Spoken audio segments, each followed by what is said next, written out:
සාදරයෙන් පිළිගන්නවා හැමෝම. අද මම ඔයාලත් එක්ක සුපුරුදු විදිහටම කවියක් ගැන කතා කරන්නයි යන්නේ. ඉතින් අද මම තෝරාගත්ත මාතෘකාව වෙන්නේ අම්මා. ලෝක සාහිත්‍යයේ වගේම ලෝකේ පුරාම අම්මට ලැබෙන්න තියෙන තැන වෙන කාටවත් ලැබිලා නැහැ. මොකද මිහිකතේ සියලුම ජීවීන්ගේ ජීවය රැඳිලා තියෙන්නේ මම මත. ඉතින් අපි අද වෙනකොට මොන තත්ත්වයක මොන තැනක හිටියද අපි මම හෝ වේවා ලෝකයේ හැම කෙනාම එතන පවතින්නේ අම්ම නිසා. ඉතින් මේ කවිය ලියන්නේ සියලු මමාවරුන්ට. ඉතින් අපි මේ කවිය රස විඳිමු. බඩගිනි නැත්තේ කුස්සියේ බත් නැද්ද? තේ චුට්ටක් බීලා අම්මට ඔය ඇද්ද? අම්මේ කන්න බෑ මට ඕනා තව තේ නැද්ද? බත් ටික කන්න අම්මා අරගෙන හැන්ද? ඇයි අම්මේ බඩගිනි නැත්තේ? කුස්සියේ බත් නැද්ද?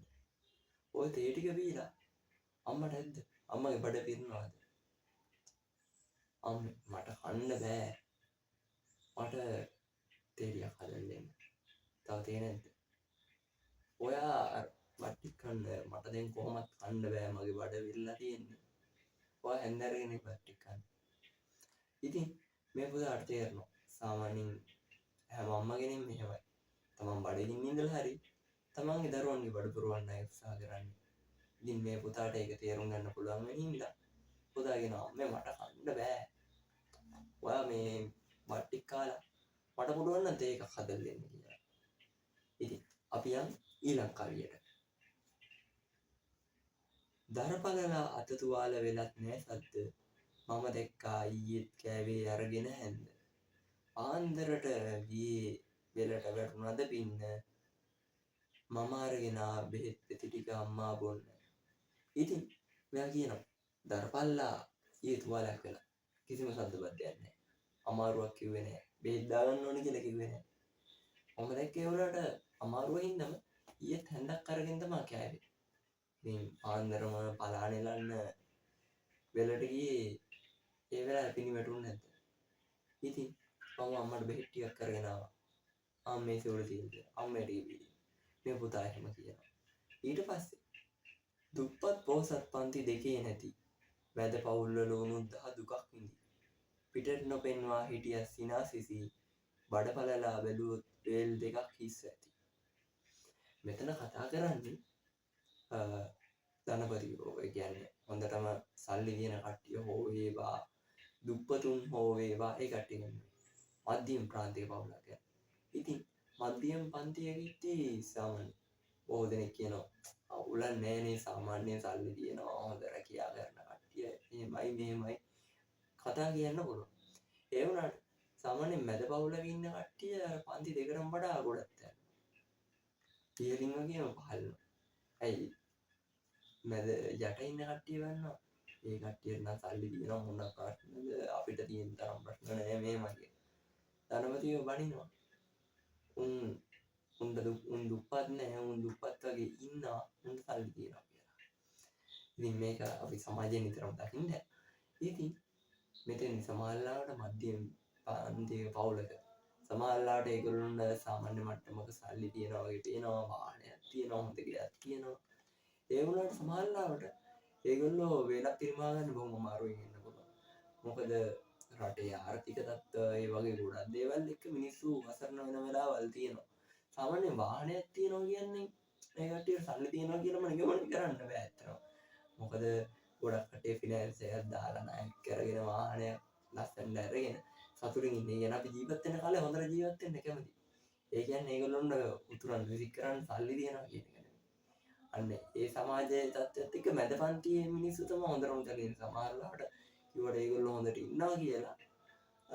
ඒගොල්ලෝ සමහරලාට වේල් දෙක තුනක් නොකා හිටපු අවස්ථා ඕන තරම් තියෙනවා. ගොඩක් වෙලාවට එහෙම මධ්‍යම පාන්තික පවුල් තියෙනවා. ඉතින් අපි යන් ඊළඟ කවියට.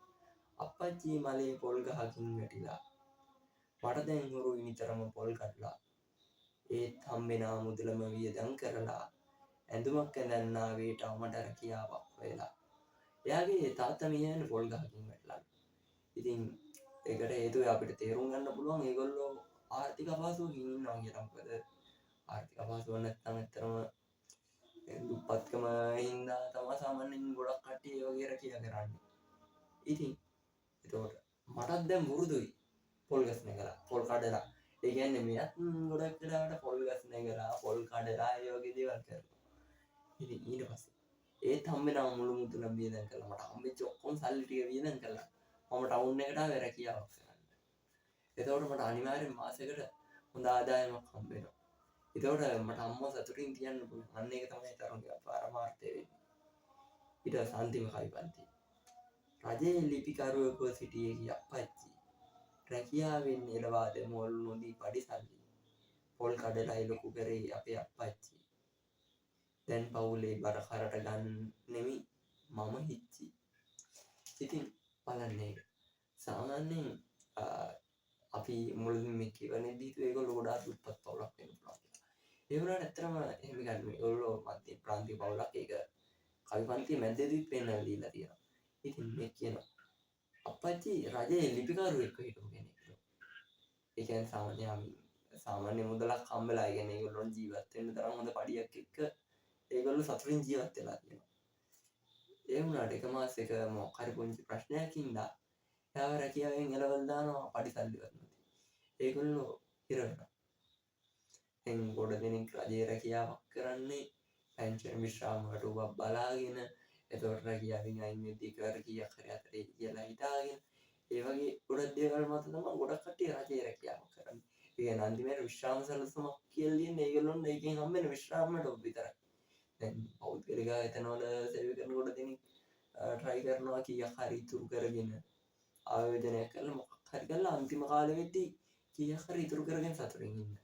ඒ වුණා රජයේ සේවකෙක්ගේම try එක ගොඩක් වෙලාවට නැහැ. හේතුව ඒගොල්ලෝ විශ්‍රාමයට උපදිනවා. ඒක අනිවාර්යෙන් හම්බ වෙනවා කියලා ඒගොල්ලෝ දන්නවා. ඒ වුණාට මෙතෙන්දි වෙන්නේ මේ පිරිමි ළමයාගේ තාත්තට හදිස්සියම රැකියාවෙන් අස් වෙන්න වෙනවා. ඒ වගේම කිසිම සල්ලියක් එයාට හම්බෙන්නේ නැහැ. එතෙන්දලා අසරණ වෙනවා. අන්න ඒකින්ද තමයි ඒ තාත්තා පොල් කඩන්න පෙළවෙන්නේ. පොල් කඩලා තමයි එයා තමන්ගේ පවුල ජීවත් කරන්නේ. ඊට පස්සේ පොල් කඩලා එයා ළමයින් ලොකු කරන අතර තමයි එයා මැරෙන්නේ. ඉතින් එතනින් පස්සේ මේ පවුල පිටින් ගොඩක් අසරණ වෙනවා. දැන් මේ තරුණ පිරිමි ළමයා කියනවා දැන් පවුලේ බර කරට ගන්න නෙමෙයි මම හිච්චි. මගේ නම හිච්චි. මම මෙතනින් එහාට මගේ පවුලේ බර කරට ගන්නවා. මොකද අප්පච්චි පුළුවන් තරම් කාලයක් අපිව ලොකු මාත් කරා. අම්මා අපිව රැක බලාගත්තා. ඉතින් දැන් මම මගේ වගකීම කරනවා. අන්න එහෙම තමයි මේ කවි පන්ති අවසන් වෙන්නේ. ඉතින් අපිට මෙතනදී අම්මා කෙනෙක්ගේ ආදරය ගැන එතකොට අපේ පන්ති අතර තියෙන වෙනස ගැන මිනිස්සු අසරණ වෙන තැන් ගැන තරුණයෙක්ගේ අනාගත බලාපොරොත්තු ඒ වගේ දේවල් ගැන ගොඩක් දේවල් ගැන දකින්න හම්බෙනවා. ඉතින් අපි අදට ගිහින් මේ වගේ අලුත් වීඩියෝ එකකින් ආයෙත් හම්බ වෙනකම් ඔයාලා හැමෝටම උත්සාහයි.